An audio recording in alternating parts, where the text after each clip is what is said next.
안녕하세요. 구범 강경수의 로쿠꺼 법칙입니다. 책의 재발견 2편입니다. 1편에서는 자기 개발의 효시서가 프랭클린 자서전이라고 제가 말씀을 드렸습니다. 그러면서 프랭클린이 어떤 사람인지에 대해서 간단히 설명을 드렸고요. 그리고 오늘은 이 2편에서는 프랭클린 자서전이 어떤 형식으로 되어 있으며 왜 자기 개발의 효시서인지 그런 어떤 그리고 책 내용에는 어떤 것이 담겨 있는지를 말씀을 드리겠다라고 지난 편에서 말씀을 드렸습니다. 이 프랭클린 자서전은요, 어떤 형식으로 되어 있느냐 하면은 이 벤자민 프랭클린이 1771년, 그러니까 1706년에 태어났으니까요, 65세 때 처음으로 쓰기 시작을 합니다. 장남인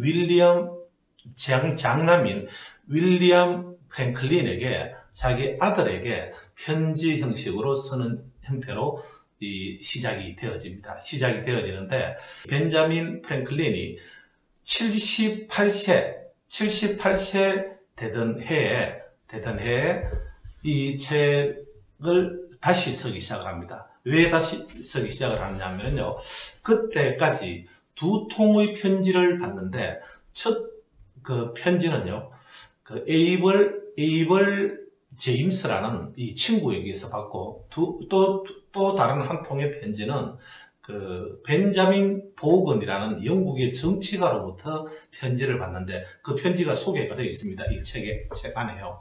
그런데 그 두 편지에 의하면은 그 당시 자서전이 별로 없었을 것 아닙니까? 또 엄청나게 격동기였고, 젊은이들이 어떻게 살아가야 될지도 어떤 이 방향을 잡기도 쉽지 않는 그런 시기에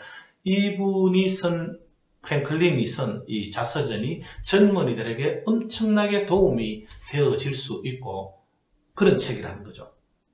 그리고 당신이 그런 어떤 자서전을 쓰게 되면은 많은 후발주자들이 자서전을 쓰게 될 것이다. 그러므로 인해 가지고 이 세상이 좋아지는데 크게 어떤 기여를 하게 될 것이다라는 이런 격려의 편지를 두 통을 받고요. 그러면서 이분이 78세 때 다시 2부를 쓰기 시작을 합니다. 1부는 그 아들에게 보내는 편지 형식으로 되어 있는데요. 30세까지 자신의 인생의 이야기가 담겨 있고, 30세 그 이후는 이분이 78세 때 다시 두 통의 편지의 격려를 얻고, 그리고 다시 쓰기 시작을 합니다. 파리 근교 파시에서 쓰기 시작한다라고 이렇게 나와 있습니다. 아마 1783년에 파리 조약문에 서명을 하면서, 그러면서 어떤 그분이 거기에서 이렇게 계속 머물렀던 그런 생각이 들어갑니다. 그래서 파리 근교에서 이것을 쓴다라고 이렇게 나와 있습니다. 그러면서 돌아가시기 죽기 1년 전까지 이걸 한 5년 정도 이게 쓰게 됩니다. 84세 일기로 연면을 하거든요. 그러니까 83세까지 이 자서전을 쓰고요. 독립선언문을 기초한 누굽니까? 토마스 제퍼슨 아시죠? 토마스 제퍼슨이, 이 사람이 이제 아파가지고 병이 들어가지고 이제 누워 있으니까 병문안을 오니까 이것을 읽어보라고 해가지고, 그래서 자서전을 토마스 제퍼슨에게 주니까 토마스 제퍼슨이 내가 읽어보고 돌려주겠다라고 하니까, 당신은 안 돌려줘도 된다 라고 해가지고 아주 친한 사이 아니겠습니까? 그렇게 독립을 위해서 같이 싸우고, 그저 선언문 기초하고 헌법도 만들고 말이죠. 이렇게 했기 때문에, 그래서 가족이 아닌 자가 이 사람의 어떤 친필 원고를 가지고 있는 유일한 사람이 토마스 제퍼슨이라는 이런 얘기가 있습니다. 자, 그래서 그러면은 이 형식은 그렇습니다. 1부, 2부로 나눠져 있습니다. 1부는 아들에게 보내는 편지 형식으로, 그죠? 30세까지 자신의 이야기가 담겨 있고요. 30세 이후부터의 이야기는 일반 대중들에게 보내는, 독자들에게 보내는 어떤 이게 형식이라고 봐야 됩니다. 그러면서 죽기 전까지. 그러니까 65세부터 거의 몇 년 동안 썼다고 봐야 됩니까? 그 84세에 돌아가셨으니까, 그죠? 19년, 18년 동안이나 쓰여진 이게 자서전입니다. 그렇게 길게 되어진 것은 더 짧게 되어질 수도 있었겠지만서도 그 사이에 독립전쟁이 일어나고 여러 가지 어떤 이게 정치적으로 많은 어떤 이게 사변을 겪으면서 그래서 그렇게 길어졌다라고도 볼 수 있거든요. 자, 그러면 이 책이 왜 자기 개발의 효시서라고 감히 말씀을 드리느냐 하면은요. 중세에서 근세로 넘어가는 데 있어서 어떤 계기가 있지 않겠습니까? 그게 뭡니까? 영국의 산업혁명이거든요. 영국의 산업혁명이 일어나고 미국의 어떤 이 독립이 일어나고 독립전쟁을 통한 독립운동, 독립전쟁 그리고 독립이 일어나는 이게 어떤 근대로 넘어오는 어떤 아주 큰 사건인 거죠. 네. 그런데 그 어떤 이 엄청난 경랑기에 자신을 이렇게 세웠을 뿐만 아니라, 그죠? 전 세계에서 가장 부강한 미국이라는 나라를 세운, 그러므로 인해가지고 건국의 아버지, 최초의 미국 시민, 미국의 정신이라는 이런 영예로운 애칭이 따라다니는, 그죠? 그런 어떤 리더가 쓴 책이거든요.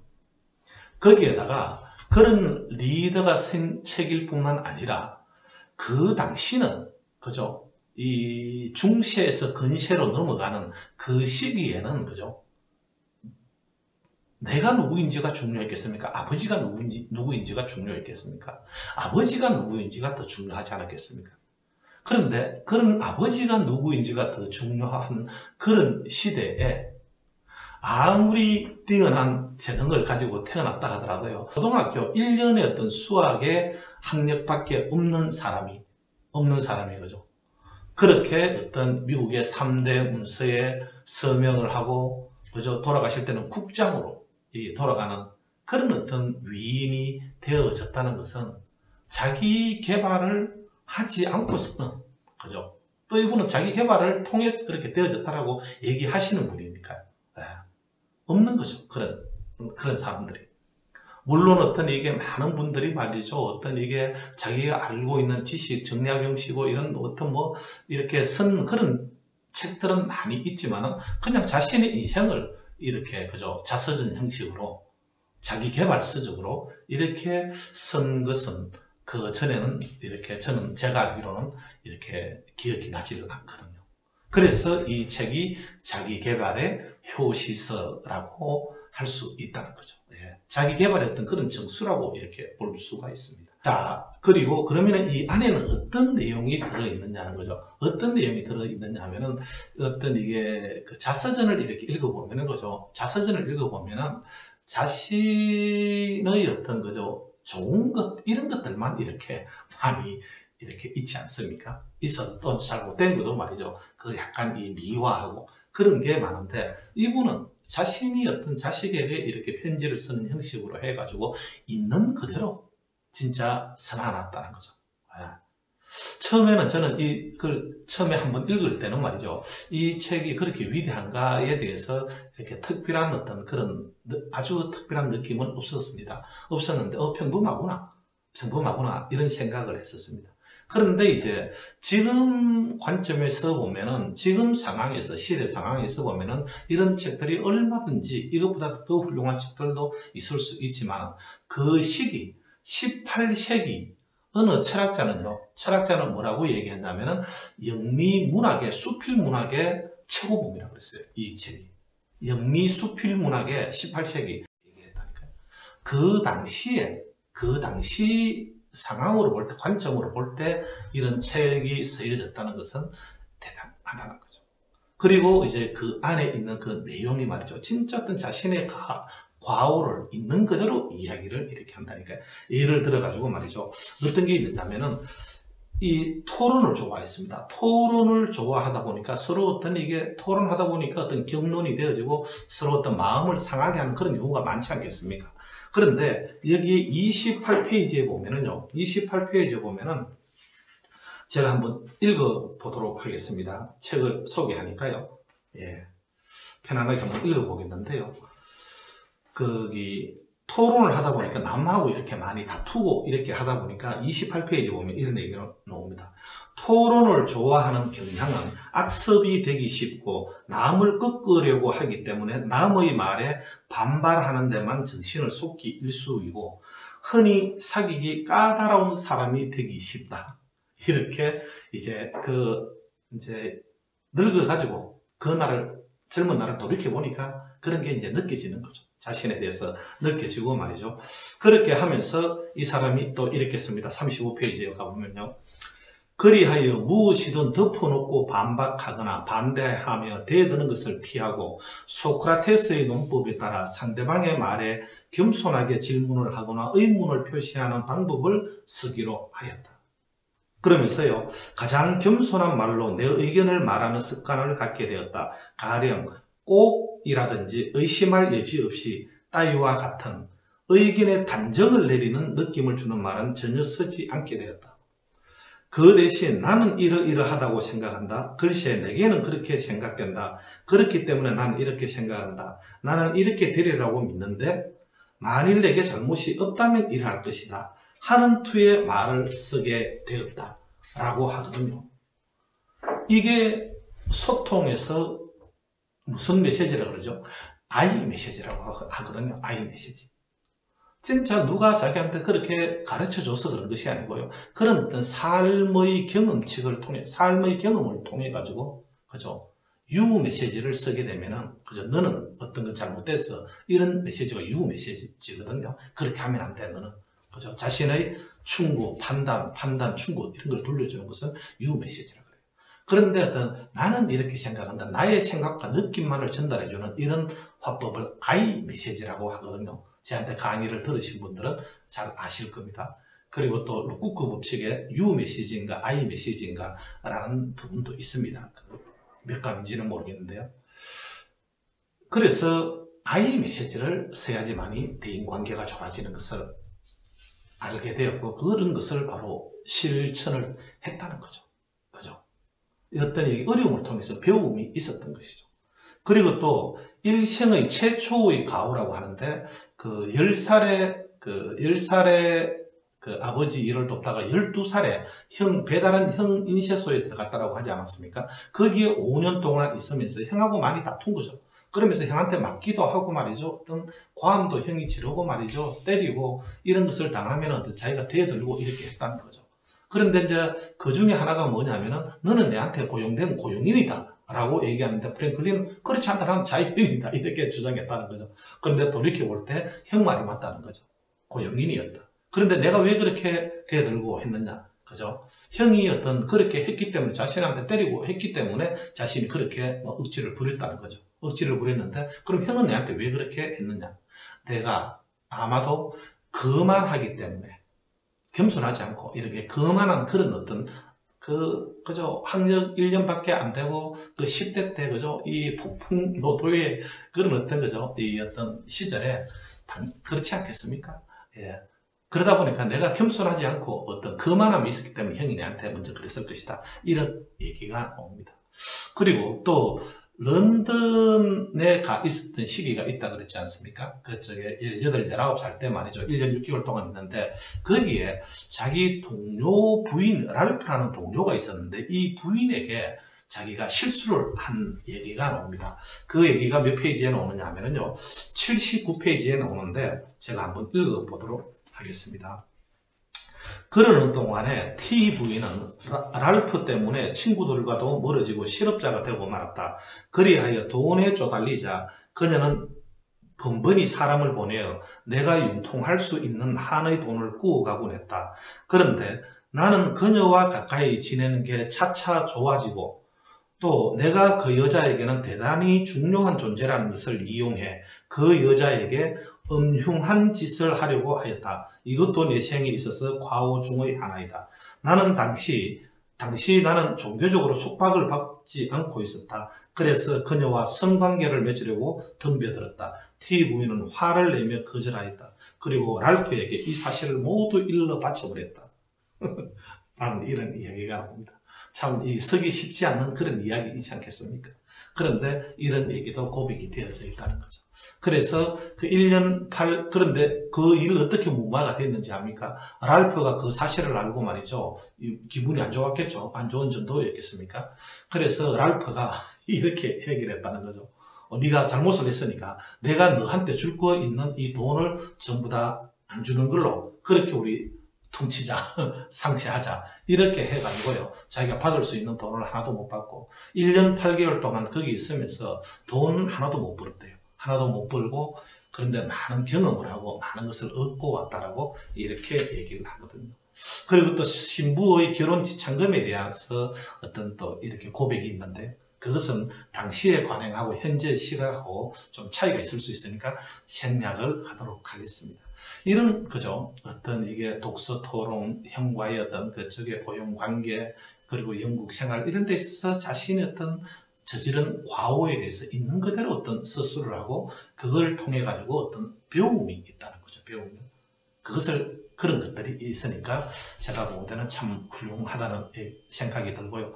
그리고 그런 어떤 젊은 시절을 겪으면서 이 사람의 위대함이 이제 그 20대 이후부터 나타나는데요. 20대까지 어떤 그런 일을 하면서 그 이후에는 이제 2부에 들어가면은 맞죠. 이제 30세 이후부터 이야기가 2부에 온다라고 하지 않았습니까? 145페이지에 보면은 이런 얘기가 나옵니다. 나는 어떤 경우에도 과오 하나 범하지 않고 완벽하게 살아가겠다고 마음먹었다. 과오 하나 범하지 않고 어떤 경우에도 과오 하나 범하지 않고 완벽하게 살아가겠다라고 마음을 먹었다는 거죠. 이게 쉬운 일이겠습니까? 여기 참 벤자민 프랭클린의 비범함이 있는 거죠. 그러면서 그 사람이 말이죠. 이렇게 13가지 아주 유명한 벤자민 프랭클린의 13가지 덕목이지 않습니까? 자기가 자기 개발을 해야 되는 덕목을 13가지를 이렇게 말이죠. 여기에 적어가지고 뭡니까? 처음에 절제부터 나오죠. 절제, 침묵 이렇게 해가지고 이 13가지를 반드시 자기는 익히겠다는 거죠. 그래서 벤자민 프랭클린이 소제목이 이렇게 되어 있습니다. 덕에 이르는 길이라는 이런 소제목이 붙어 있다니까요. 이거를 일주일에 하나씩 실천을 하는 거예요. 절제에 대해서 이번 주에 대해서는 실천을 했다면 다음 주에 대해서는 뭡니까? 침묵. 이렇게 해가지고 13가지를 13주 동안 실천을 하고 그리고 또 다시 또 이제 그 다음 주에 들어가면 다시 절제부터 또 이렇게 자기 걸로 만들기 위해서 이렇게 실천을 했다는 거죠. 참 너무나도 유명한 벤자민 프랭클린의 13가지 덕목이거든요. 이렇게 자기 개발을 철저하게 한 사람 들어본 적이 있습니까? 그 사람이 벤자민 프랭클린입니다. 이렇게 하면서요, 이 사람이 또 자기 개발의 효시일 수밖에 없는 것이 그것을 말이죠. 이렇게 자기가 이 체크리스트 이렇게 해가지고 첫 주는 여기에 이제 뭐냐면은 이 절제거든요. 절제에 대해서는 이게 자기가 체크가 된 게 하나도 없지 않습니까? 그 완벽하게 그렇게 했다는 거죠. 이렇게 체크리스트가 있을 뿐만 아니라 오늘날에 우리가 쓰고 있는 그 플래너, 옛날에는 다이어리라고 그랬죠. 다이어리, 시간별로 몇 시에는 뭘 하고 하는 이런 것들을 최초로 만들어 쓴 사람이 벤자민 프랭클린입니다. 벤자민 프랭클린이라는 거예요. 진짜 이 어떤 자기 개발에 이 책이 정수이고, 그죠? 효시이고, 한 이유가 또 여기 있는 겁니다. 최소율의 법칙이라는 것이 있지 않습니까? 최소 자원이 최종 생산량을 결정을 한다는 것이거든요. 그런데 우리 삶에 있어서 피터 드러크에 의하면은 우리 삶에 있어서 가장 최소 자원이자 희소 자원은 바로 시간이라는 것이에요. 시간. 시간은 그래서 부족의 문제가 아니라 관리의 문제라고 얘기했거든요. 그런데 그 시간은 또 기억에 의존하면 안 돼요. 기록에 의존해야 된다니까요. 그렇게 최초로 시간을 기록을 하면서 이렇게 관리를 해나갈 사람이 벤자민 프랭클린이고, 제가 소속되어 있는 회사 이름 한국 리더십 센터가 바로 이 벤자민 프랭클린의 이 철학, 정신, 교육 이런 것들을 가르치는 회사라니까요. 프랭클린 플래너 이렇게 써보신 분들 많으시죠? 옛날에는 엄청나게 비쌌죠. 요즘은 워낙 생산성 향상 도구들이 그죠? 많이 나와 있지만, 훌륭한 도구들이 많이 나와 있지만, 옛날에는 이 프랭클린 다이어리가 얼마나 비쌌습니까? 비싸지 않습니까? 그것을 가르치는 회사가 저희 회사라니까요. 그래서 저희가 미국에 있는 회사가 전 세계 170개국에서 똑같은 교육을 하고 있는 이 회사 이름이 프랭클린 코비사거든요. 프랭클린 코비사. 예. 프랭클린이라는 회사가 있었어요. 프랭클린의 정신을 가르치는 회사와 코비 리더십, 스티븐 코비 박사의 그 회사가 있었는데 이 두 회사가 합병을 한 거예요. 그래서 프랭클린 코비사라고 한다니까요. 예. 그래서 이 자기 개발의 효시서라고 이렇게 감히 말씀드릴 수가 있다는 거죠. 그리고 또 여기에 보면은, 그죠? 이분이 인쇄업을 해가지고 돈을 번다는 말이죠. 이런 얘기도 나옵니다. 166페이지에 보면 나는 달력은 책을 한 권도 안 읽는 사람들에게 교훈을 줄 수 있는 유일한 수단이라고 해가지고 이 사람이 만들어낸 책이 뭐냐면은 가난한 리차드의 영감이라는 달력입니다. 달력에 사이사이에 좋은 문구 이런 걸 많이 넣고 한 거죠. 옛날 사람들 책을 많이 보기가 쉽지 않지 않습니까? 그런데 그 달력 하나쯤은 산다는 거죠. 거기에 좋은 문구들을 이렇게 넣어놓은 게 가난한 리차드는 아마 자신을 얘기합니다. 가난한 리차드의 영감이라는 이 달력, 이 책이 말이죠. 가장 많이 팔리고 벤자민 프랭클린에게 엄청나게 많은 돈을 벌어주는 그런 책이 되어집니다.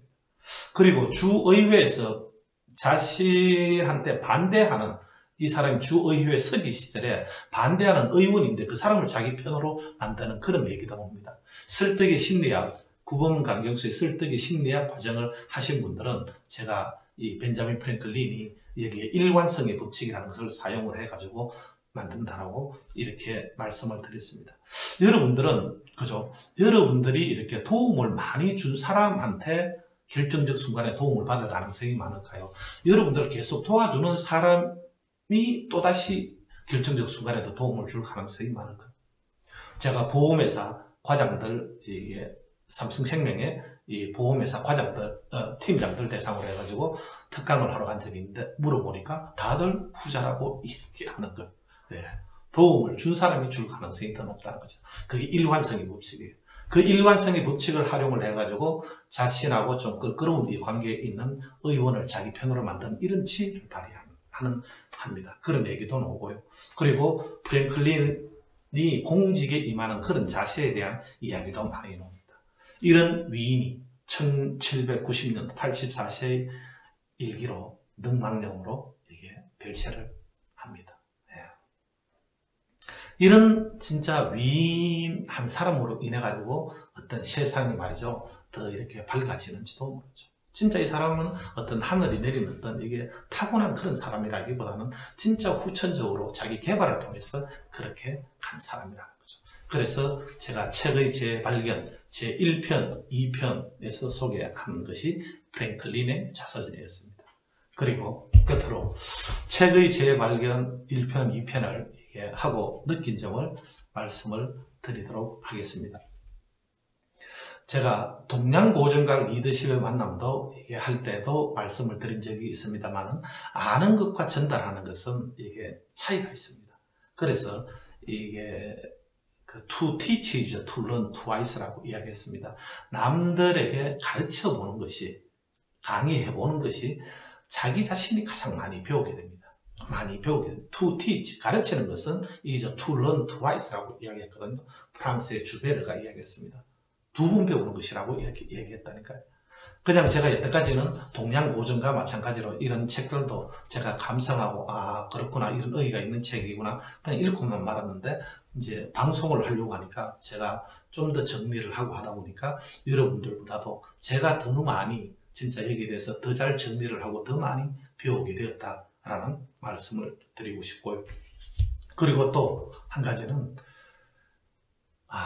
벤자민 프랭클린처럼 저도 자서전을 써야 되겠다 하는 이런 생각을 했습니다. 이분은 65세 했지만은 제가 57세인데 저도 저희 아들에게, 특히 둘째 아이하고는 이게 소통도 잘 안 되고 하는데 말이죠. 진짜 저희 아들에게, 그죠? 제가 어떤 다른 무엇보다도 내가 살아온 이 삶에 대해서 자서전 형식으로 써놔놓는 것이 아이에게 언젠가는 아이가 더 철들 날이 오고 아버지를 이해할 날이 오지 않겠습니까? 그때를 위해 가지고 자서전을 저도 이렇게 벤자민 프랭클린처럼 편지 형식으로 진짜 진솔하게 이렇게 장기간에 걸쳐가지고, 글쎄 벤자민 프랭클린처럼 죽기 1년 전까지 쓸지는 모르겠습니다만, 예, 하여튼 써야 되겠다는 그런 다짐을 했습니다. 예, 쓰게 될 것 같습니다. 경청해 주셔서 감사드리고요. 3편에서 또 다른 개발 서적을 가지고 찾아뵙도록 하겠습니다. 경청해 주셔서 감사드립니다. 다음 주에 다시 뵙겠습니다. 감사합니다.